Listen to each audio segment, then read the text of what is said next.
From the city of brotherly love, this is Shark Bite Biz with David Strausser. You just arrived to the newest episode of Shark Bite Biz. I'm your rock star wannabe host, David Strausser, and this is your place to learn how to grow a business during complete global chaos. Today, it's about home design. First, though, please make sure you grab our fabulous coffee, the freshest coffee you can find on earth, right at deadhousecoffee.com. Coffee that is roasted, shipped, and delivered right to your doorstep within a 24-hour period. Plus, use code SHARK. You'll get 20% off of your order. We'll get all the proceeds to continue doing all the magic that we're doing here at this show, including our live stream, which has its next episode scheduled September 21st, 6 p.m. Eastern. Cannot wait for you all to join us. Back to today's show, we're going to be talking about the home improvement industry and how it's changed during the course of COVID. So, who do we have today? None other than Kevin Kamali. Kevin has been working in the home improvement field for over 20 years. It has been a passion of his to convert spaces into houses to a better place for their owners and their families. So, hey, without further delay, let's bring Kevin right on in here. Business strategy. Kevin, welcome to Shark Bite Biz. You, my friend, you just became Shark Bait. Thank you. Thank you for having me here. Oh, no problem. No problem. I always love having guests that come from the home improvement sector. And that's because, as fans of the show know, I have a history of growing up in that, being around that space with my father as a contractor. And I always love to talk about how old school versus new, how technology is changing a traditionally old school type industry. So I'm sure we're going to get into a bunch of great topics. But before I spill all the beans, let me ask you, we have a tradition on the show. Very first question. It's always, hey, Kevin, what's your experience? What's your background? How did you get to do what you're doing? Basically, in a nutshell, tell us what makes Kevin, Kevin. My background is electrical engineering, of course, way back when you. But I got into this business as, in home improvement, flooring home improvement about 25 years ago. And little by little, I built up that experience and use what I knew about from what I was doing before, and had a passion for it. Making changes, creating new looks, new spaces, trying to be innovative, and creative. That's different. I just didn't want to do the same thing that everybody was doing. I was trying to always to be a little bit different. And that was interesting for me.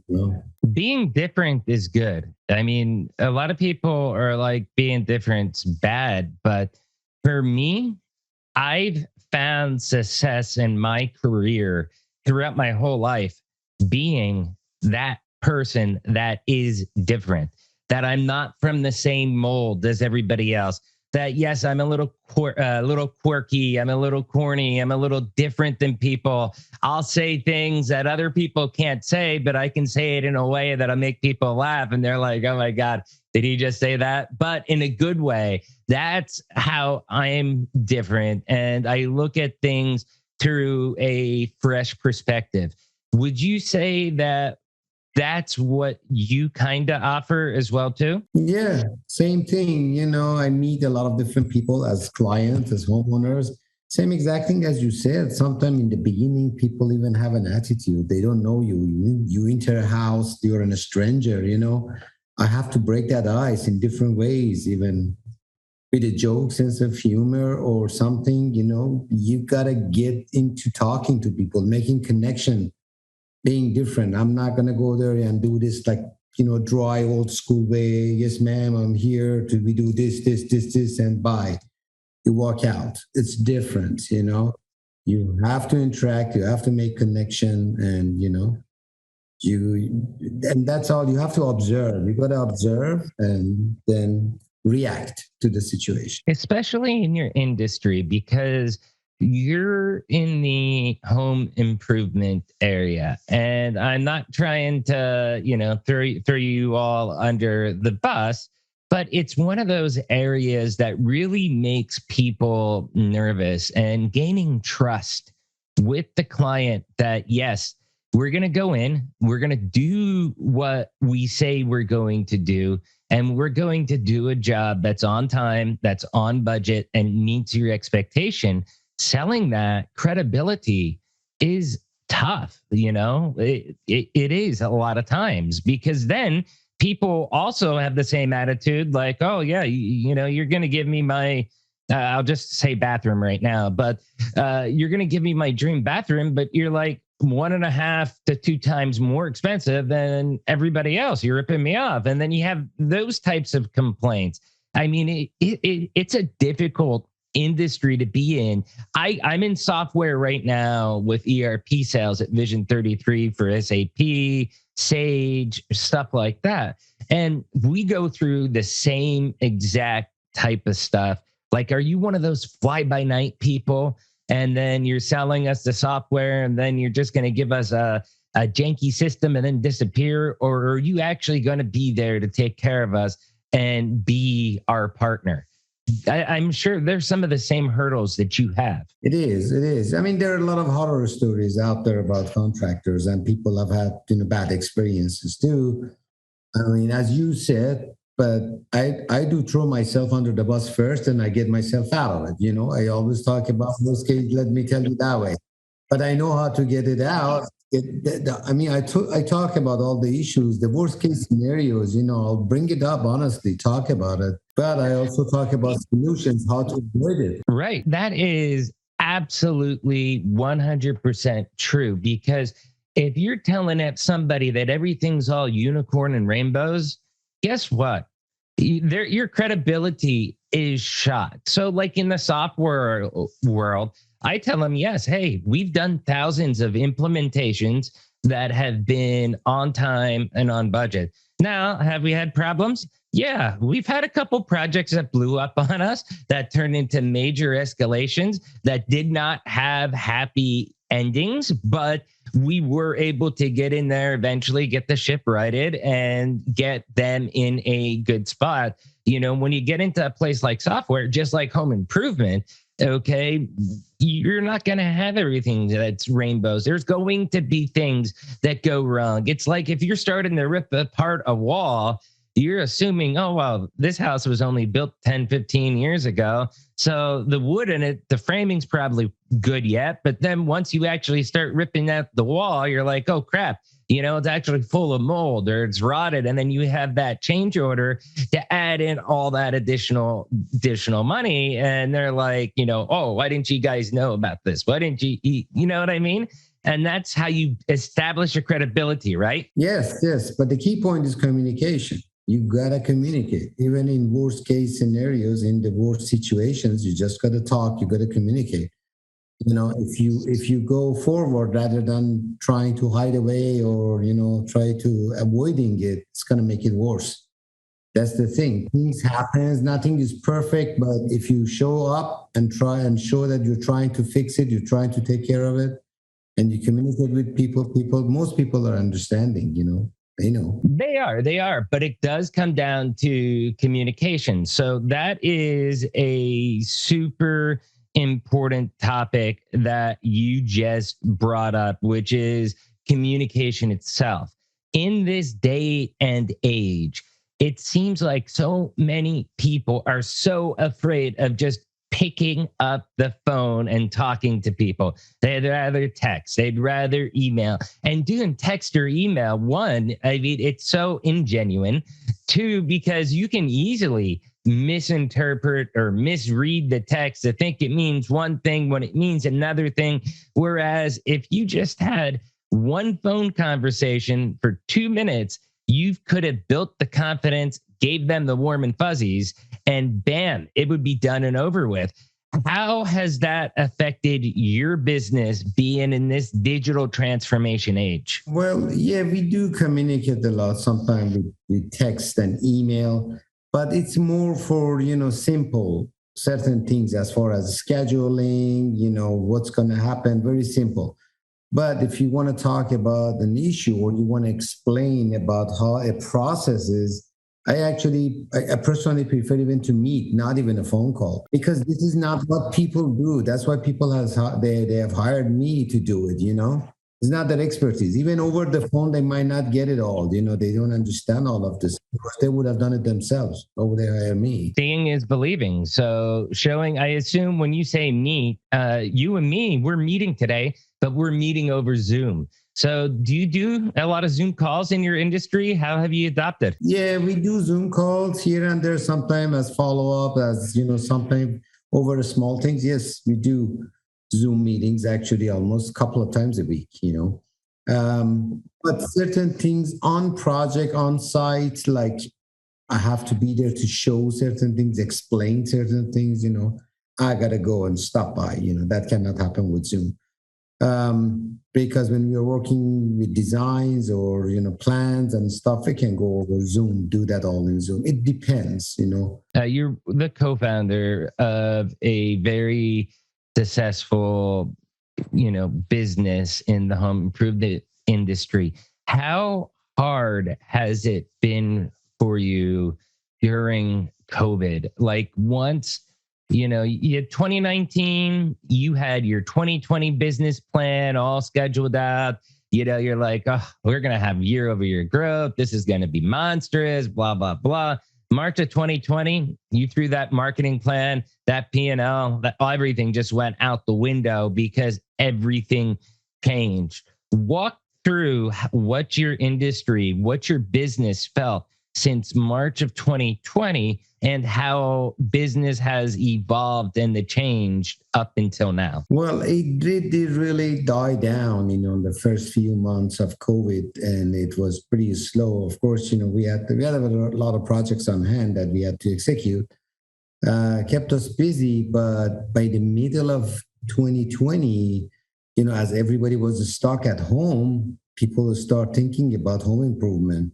And actually, by end of 2020, it picked up, and we were so busy we could not handle because everybody, nobody was going anywhere out to office or anywhere. There were people are working from home, and they were spending 24/7, in a home. They want to make their home look better. That's funny because we did have another business owner. I forget where he was from. I'll look it up later, but home improvement company. And he was like, for example, I think one of the things they focused on was siding. Okay. And he was like, you'd have people that were stuck in their house now 24/7 because, the quarantining and working from home and all that stuff. And they may have had really bad or ugly siding. And the way that window is that either they're looking at it all day or because of how they're sitting, with the camera on and the window open, everybody's seeing it in the background all day. It's like that motivated them like, okay, well, I guess I better get the siding done and redo that or improve this because we're now going to permanently be work from home and I need this office space. So I'm assuming that has kind of, when we had Soledad O'Brien on the show, she was always like, with COVID, it's hard because you don't want to say that good things happened because of something so bad, but there were a lot of positives out there for different industries and different people that didn't have that prior. And it sounds like you're one of the industries that benefited from the work from home digital transformation culture. Yes, we did. Because, a lot of we built a lot of offices, home offices. The kids were home; they had to work from home. It was busy. They wanted their own kind of private office space somewhere away from the kids. Or many homes we did kitchens. The kitchens nowadays have become their living space. People live in the kitchen. the big islands have become their offices. They put their laptop on there and they work on this island. They have access to drink, food, whatever they want. It's right there. I couldn't do that. I don't know. I could not. I don't mind. Like if I've got to take a phone call from, okay. Some history. Fans of the show know this because we used to do 2 episodes a week, and I had to downscale to 1 because I injured my back last year so bad that I was pretty much immobile, and I had to get a literal bed desk and work from my bedroom as much as possible, unless I was recording. And I ended up getting 2 surgeries. I'm still getting procedures. I'm getting another one done next week. It's going to be a full year recovery. It was that bad. But, I did not enjoy the time working from other areas of my house. Maybe it's because, I have a 4-year-old that's always running around making noise, doing something. Maybe it's because, if I look at my desktop right now, I have 5 4K screens that are all connected, and they're all 32-inch to 43-inch screens, So maybe it's just, I like having that setup, but I can't do that. But there are a lot of people that I've seen just from my meetings and stuff like that too, where it's like, yeah, they do work out of their kitchen. They do work out of their bedroom, or, they have a desk that they threw up in the master bedroom and that's their workspace, and they're fine with that. They do that. That's why it is. It depends. Every different household, different lifestyle, different setup. But when a lot of these kitchens that when we remodel or we redesign and all that, people love it. They love to spend time in there. If the kids are not around to make too much noise, they will go see that island and they watch the. So your business, how long has it been since you all started? Under EA Home Design, it's about 9 years. Under this, just the EA Home Design. You're about 9 years. You're making millions upon millions a year in top line revenue. So you're pretty successful, I would say. How did you grow your company so quickly?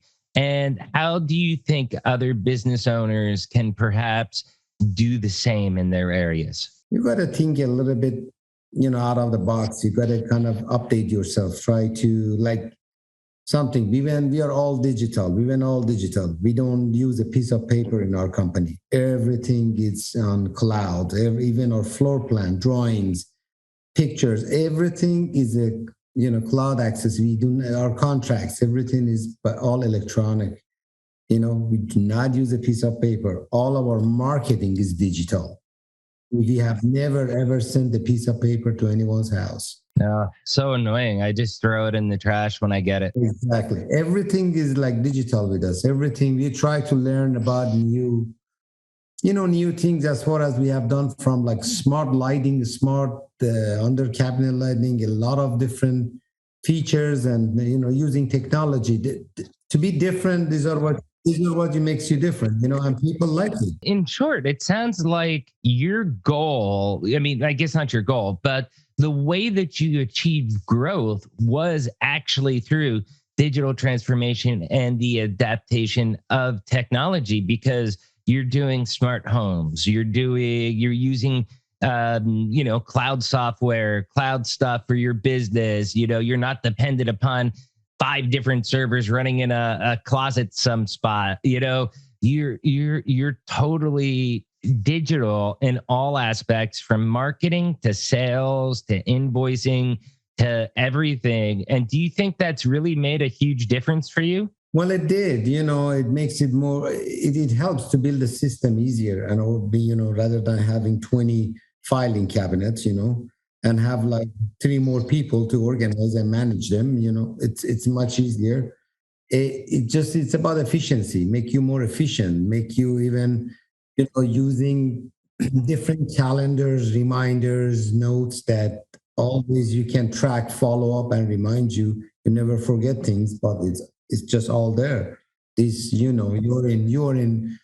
I believe software and programming stuff. How this stuff can help you. Well, yeah, that's my specialties, which is as far as business process automation, with accounting software as well as ERP. So people that I basically put it this way: if you make or move a product, you probably want to be with our SAP side. If you're doing something to where it's more financial based, project management, construction, design, stuff like that, you want to track time, that's where most cases probably Sage Intacct will be a better deal for you. But it really depends on each business, how many people are using it and how they're using it, and the volume of it as well, too, to exactly what they're a fit for. What type of, out of curiosity here, what type of software do you use for accounting? We work with actually it is called Zoho. I don't know if you're familiar with it, but you are. Zoho is it's huge. I mean, they are like different. You can keep adding on. Yeah, you can keep adding on. It has its unlimited, options as far as, and you keep just make it a big, a collection of different software for different purposes that they can be all linked, and you can link them all together from accounting. I mean, there is Zoho e-sign. There's a lot of different things with Zoho that you can do. Zoho books and on and on. I mean, they have the CRM, they have everything in there. And for most companies, and I think a lot of companies that listen to this show, they're probably a little bit smaller than we sell to small businesses. Don't get me wrong. If you're doing $2-3 million a year in revenue, you're easily, I can fit you into one of our solutions. But for most businesses that are probably 10 to $15 million a year revenue or under, a solution like Zoho, even QuickBooks, stuff like that, they're able to get by on that because it does work very good for those businesses. And it's a solution that keeps getting better and better and better. It's not something that, it goes back to the benefits of the cloud. You're paying a subscription, you're paying it forever, but the flip side of that is that every time they have an update, every time the new software functions, features, all that stuff, it's seamlessly available for you and your team to be able to use right away. Yes, exactly. That's it has helped us a lot. It has helped us a lot. So one of the things that stuck out to me is, again, you guys do the bespoke home design. I've seen some of the images, beautiful, beautiful, beautiful work you all do. But I don't know how many construction companies out there have 180,000 plus followers on Instagram. How have you used social media and Instagram to grow your band? But I mean, it's kind of like if you have 180,000 followers on Instagram, that's great. But are you able to track that as far as does that 180K actually drive revenue to your business? It does. I mean, Instagram is our number one.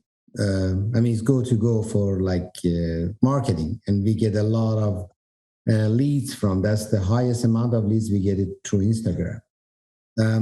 Well, we started digital, as I told you. Sorry to interrupt. How do you get the leads from Instagram? Are the people reaching out to you directly on Instagram? Are they going to your website and they're like, hey, I saw these pictures on Instagram. I want this in my house. Can you do this? How are they coming to you exactly? Share that secret. Both ways. But whatever you said, they sometimes they make comments, then they ask questions, then they can go. They go to our website. They find us, and it gets linked to our website. And over there, we have an online calendar for making the appointment. Again, digitally, you can go and at your convenience at home, just make an appointment with us on our website. Kind of like you made an appointment to appear on this podcast, right? Exactly. It pops up on our calendar and we see it, then we'll be there. It's either Zoom meeting or in-person meeting, and it just blocks that spot for that person. But we get all kind of, we get that's all the comments or people ask us direct questions, and sometimes it's just questions. There are people who ask questions, we help them, we answer them, and you never know, 6 months later, they contact us for an appointment. That's one thing. We were just looking at a lead that we got, and it's in a sales cycle right now, but we originally got the lead using some analytic tools over a year ago. They were on the website. We actually found out what contact it was.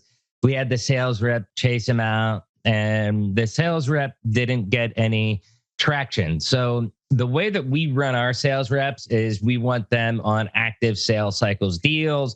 So if after a couple of weeks, maybe a month and a half, you're not getting a response back, it's like, okay, that's off your plate. We throw it back to what we call BDRs, business development representatives, who are the ones then that actually then will chase that person down and stay on top of them. And he stayed on top of them for about a year. And then finally we just started doing like these free Friday demos for Sage Intacct. And we're like, hey, we have these new free Friday demos. You can come in, you can check out the software, get a generic demo, see if it's even something you might be interested in. And the guy went to the demo. It just so happened I was doing the demo myself that day, and in the Q&A, I have the prospect there texting with me right then and there, like, hey, I love this. I want to get a custom demo for our business. What email can I send you a list of our needs for? And that's awesome. But the point that my story is that to get them in a full sales cycle, it took a year of nurturing and engagement with that prospect before we were able to get them flipped. I think too many salespeople, business owners, they don't do that level of work. They don't do that level of engagement. And after 5 or 6 months, they probably take their foot off the gas, let it go, and maybe they'll call them back in 2 or 3 years. That's about it. They don't trickle information in with them so that you have that constant presence of mind. And then when you have something new, you announce it to them like we did, bam, we got them in a sales cycle. It sounds like that's what you're talking about. Exactly. I mean, I've walked in, talked to people, believe it or not, they tell me the first thing they do in the morning when they wake up, first they check our Instagram page for new pictures to see what we did new, a new design, a new bathroom, a new kitchen, a new space that we created. First thing in the morning, before they check their, friends and families page, they go and check that. And they have, some people love it, of course, but they say they tell us, how they follow and which pictures, which one they like more and all that, We have, of course, a lot of videos, a lot of posts. You got to keep it fresh. We are always in front of them. I just pulled up the Instagram page right now of EA_home_design on Instagram. And I've got to tell you, whoever's doing the marketing on your PDFs, as far as, your bios and stuff like that, they need to update your follower count. You don't have 180,000. You have 250,000. And that's amazing. And the thing is, you can have a lot of accounts where they have, 250,000 followers, but they get relatively no traction. I mean, I'm looking at this and, the lowest post I've seen, one picture of a blue kitchen that the lowest engagement was like 1,400 likes, but it had 22 comments.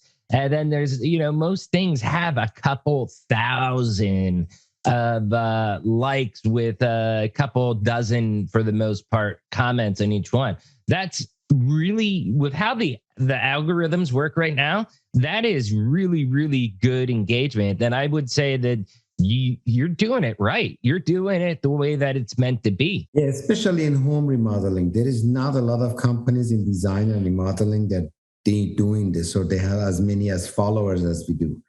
That's, it's something, it's different for this type of business. people don't emphasize on social media. They don't go after it. Yeah, that goes back to the old school mentality that we talked about before. I won't get in all the details with you because I got into more details in the previous home improvement episode we did. But my father's company, I mean, what we did, and remember, I was working for him about 2003, 2004, 2005. We got certified as an Owens Corning preferred contractor, so we could use the Pink Panther everywhere. And what I did was I got us vanity URLs to where it was like PA, as in Pennsylvania, paroofer.com, and Got Milk was very famous at the time. So we had gotsiding.com. And we had different website URLs like that brought people to the website. And in rural Pennsylvania, where we were at, I mean, that was pretty much unheard of at the point. We would get people from Scranton down to Harrisburg to Philadelphia, Allentown, Williamsport, everywhere within 3 to 4 hours of where we were located for people to do new roofs. But the other thing I did, which I believe is what you're doing with your Instagram, is we had what to expect with your roofing system. And, I remember back in 2004, when I'm up there taking pictures of this stuff, trying to document it, the roofers, again, old school mentality, they're making fun of me like, oh, you should be up here actually doing the roof. And I'm up there just to take pictures. They didn't get it. And I'm like, trust me, this will drive business. And, we ended up getting a lot of leads. Like we got to remember, people looking for leads back in the internet back then, we were probably getting anywhere between 1 and 3 leads a month. But one lead could have been a $35,000 roofing project. You know what I mean? And for a small company in rural Pennsylvania, that was really good. But we had a full-blown guide with pictures like, hey, we tear it off. This is a risk. This house here, the wood on this side's perfect, but they had a leak. So the plywood on the other side, you can see we need to replace 3 pieces. That's usually the additional cost. And we had things spelled out like that with that digital guide. What do you think of something like that all the way back then? Because it seems to be almost similar to what you're doing, how you're utilizing Instagram. It does. It's the same thing, if you see like on our website. Same thing, but different era. Different era. Yeah. We have like before pictures, before videos, before we do it, and then after pictures and videos. And we do video tours. We have live review, like testimonials from the homeowners. These are, you got to make it, show it that's how it was, how it can become. That's people cannot picture it. This is how you're going to give them an example. Again, you got to remember, this is 2004. Right now, people listening to this might laugh. Like, obviously, we can do that. In 2004, I was on the cutting edge of technology, and I had to beg my father. My father had no understanding of what I was doing. All he knows is that I was doing it, and it was bringing us business, and it was justifying the cost. That's basically how he looked at things. And I had to beg him for a decent computer. I also, a laptop, I believe it was at the time, a decent laptop that I needed to be mobile with. Okay. Then I needed, because he was still using handwritten contracts. I ended up making contracts out of PDFs that were all fillable then. Then I had to really beg him, we need this $500 camera. And I think it was probably like a 4 megapixel camera at the time, but digital cameras were pretty expensive back in 2004. And what I was able to do, and this is something that no other contractor in the area was able to do, is I was able to take a picture of their house, okay, and then show them with their new Owens Corning roofing system what it would look like, okay? Do you want regular shingles or do you want the architectural shingles, okay? Do you want this color, that color? And it would visualize that for both. I could do windows, their windows, their siding, as well as the roofing with that. And it wasn't very complex software. It was something that I was able to do pretty much on the spot when I'm out there giving them a quote for the project. And that was one of the most powerful sales tools that I have, because it allowed them to visualize it to where they're like, oh, yeah, we love that. That looks amazing. How soon can you start? It sounds like you're doing the same exact thing. Yeah, we do, because the people who we work with, we use a different software also, as it's called 2020, for creating those 3D visuals of the new spaces. All 3D from all different angles. You can see your future kitchen or future bathroom. And the same exact thing we executed. It's going to look the same. That because most people have problem visualizing how this is going to look like. They're scared. They're afraid of doing this, but we're going to make it easy for them. Or even not even that they're scared, but they may have in their mind that it's going to look different than what it actually is. So for me, I think that's one of the benefits back then when I was doing the software, is that it allowed me to show them like, hey, this is what we're doing. This is what it'll look like once we do your roofing, your siding, and your windows. Okay, sign off on this, because this is what we're going to be building, so that there's no, I thought you were doing this, you were doing that. It made things crystal clear. Yeah, exactly. And that's what it is. I mean, by scared is that they're not sure. I mean, this big project, expensive project, is this going to look good? Is this going to come out the way they want it? But if they see it, it gives them a peace of mind, and they know, oh, this is it. I love this. They come after we design some. And then if it doesn't look like the picture, then they're like, hey, look, this is what the picture shows. This is what I got. We got a little discrepancy here. Let's work this out. Yeah. Then we got in trouble. Yeah. I'm sure, hey, it happens to the best of us. Nobody is perfect. No one hits a home run every single time they bat. So we have time for one final question here. This has been a great chat. How do you, and this is a general business question, okay? Because there's a lot of general business owners out there, newer businesses, maybe they're starting up a side gig that they want to grow into a major business. But how did you go from zero to a multi-million-dollar company in less than 6 years? I have to tell you, I believe in consistency. Okay. I think you have to be 20% smart, 80% consistent. Let's say, put it that way. Okay. You got to keep moving. You got to follow through. Sometimes, we work 7 days a week. We communicated with people, didn't matter. I always say I was available always to the clients, that really helped. But that's being consistent, going after it, looking for new things. Don't get comfortable to where you are.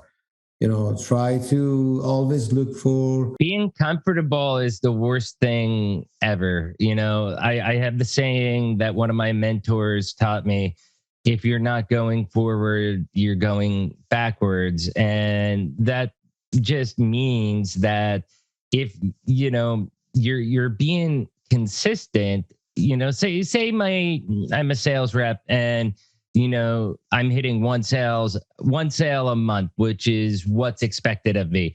Okay. If I'm doing that, yes, I'm consistent, but am I really doing the best that I can? Am I really pushing myself? Because I could probably average 1.5 sales if I actually put more effort into it. Yeah, I mean, my point of consistency, that was, if you do your one sale a month, the first week of the month, then you get laid back and you're not going to do nothing for the rest of the month. That's not what I meant. It's just, if as a business owner, if you got to be consistent, means you got to constantly working on what makes you better, how you can improve. That's what, just to be on top of the things all the time. You cannot sleep a minute, let a minute slip from, your business. Are you one of the people that get up at 5 a.m. every morning? Are you a 5 a.m.er? No, I'm not a 5 a.m.er, to be honest with you. I'm most 6:37, That's my 6:37. But a lot of days I work late. That's when, it's just because I cannot talk to anybody at 5 a.m. doesn't help me. Say that at 5 a.m., the reason for being a 5 a.m.er, as they call it, is because it allows you to get up, peace of mind, because you can't talk to anybody at 5 a.m. And it allows you to go through your routine, whether it's the gym, whether it's the news cycle, whether, no matter what it is.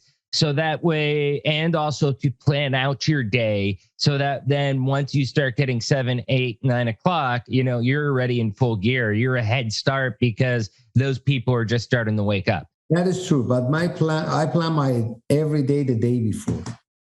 See, that's the thing. I know exactly what I'm doing based on, that's being digital. My calendar, everything is there. I don't need to look at it in the morning. I know what I'm doing, where I'm going. It's just the night before I look at it, I plan, I schedule, I talk to everybody, send messages, and just next morning, bam, bam, bam, just go and get it done. I'm the same way. I kind of, the night before I go to bed, now you have to remember, I'm going through the recovery from the back surgery. So I am sleeping a lot more than what I normally sleep. I'm sleeping, I could be 10, 11 hours a night some days, but they said that's just the healing process.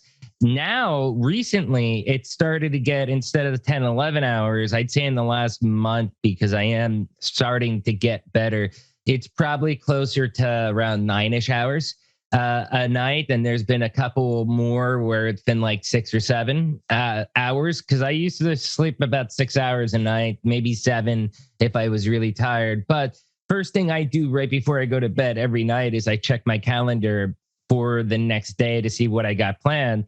And it's always fun. Like, oh, crap, I have a call with like an Australian company at 7 a.m. in the morning. So it's like, oh, I better get up extra early today so that I'm prepped and ready. But that's the beauty of tech, and you can do that from bed right before you're about to go to bed, because everything is in this one single device that's in front of us. So anyways, Kevin, this has been amazing. Did you have fun? Was this a good combo? Oh, it was awesome. Yeah. I tell everybody that Shark Bite Biz is the greatest kept secret in the world of business. Would you agree? Yes. I learned some stuff from you as well. You expressed. Oh, that's awesome. Hey, it goes both ways. So do us a favor. Tell us where we can find out more information on EA Home Design, as well as you too, Kevin, LinkedIn, whatever. Where can people reach out? The best is really I always encourage people to go our website. Our website is great. Our website and Instagram page, they're the two best, most comprehensive place to give you all the information, which is eahomedesign.com. It's simple, eahomedesign.com. Galleries, go through galleries. It's interesting. You don't need to Google anything. If you go to our website, it's complete. It gives you all the information. One-stop shop. Everything is there. And of course, as you said, our Instagram page, ea_home_design. That's also great. We have we have posted a lot of our work there. We have some YouTube channel too that we do. We have done a few like educational videos on YouTube and all that. We are a little bit behind on that. We are working on having more newer videos out there. Video content is the future, and I will give you a piece of advice. Exactly. You're absolutely right. Like with the YouTube channel, for example, there's a lot of alternative sites out there like Rumble.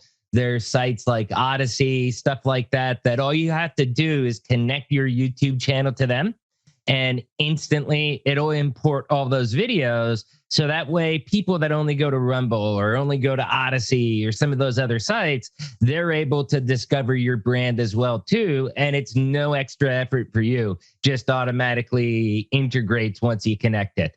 So anyways, Kevin, thank you so much for coming on the show. This has been great. We're going to have the links for EA Home Design down below in the description. As always, please check out their Instagram as well, too. I'm telling you, it's beautiful. Thank you, Kevin. Appreciate it. No problem. Thank you, David. I hope you feel better. Recover soon. Yep. I'm working towards it. Thank you. Cheers. Wow, that was such an incredible chat with Kevin, right? First, you all know the routine. If you found this interview helpful, if it sparked those warm and fuzzies, do me a favor, hit that like button, smash that subscribe button. But if you really want to help us out, because you know Shark Bite Biz is the greatest kept secret in the world of small business, please do us a favor. Share us out to your friends, your family, your colleagues, anywhere that you dwell on the interwebs, whether it's Facebook, LinkedIn, Twitter, Minds, wherever it is.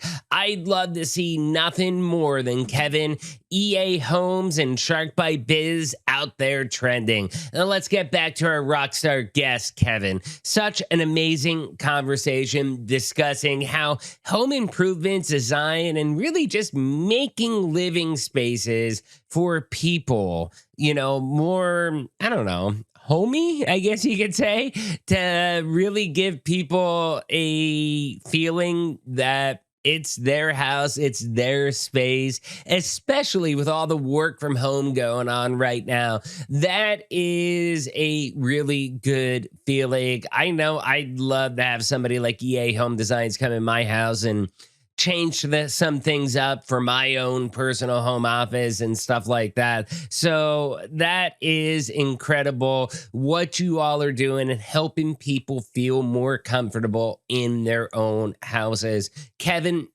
it was an honor to have you on here and to really just be able to pick your brain. Thank you so much for coming on and sharing the mission that both you and EA Home Designs are doing and carrying out. Question of the day. What type of home improvements have you gotten done during COVID? Please leave a comment down below if you're watching on YouTube. Do you want to be on the show? If so, shoot out an email to interviews@sharkbitebiz.com.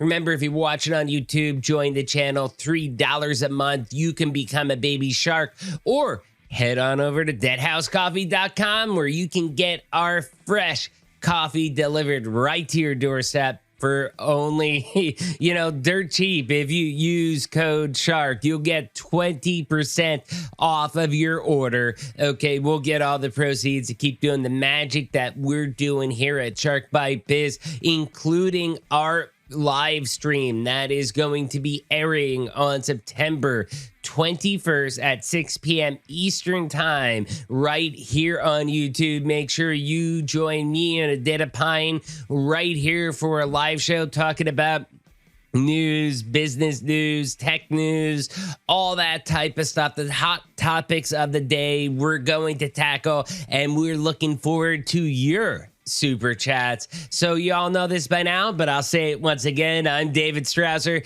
This is Shark Bite Biz, and we look forward to seeing you all next episode. Cheers.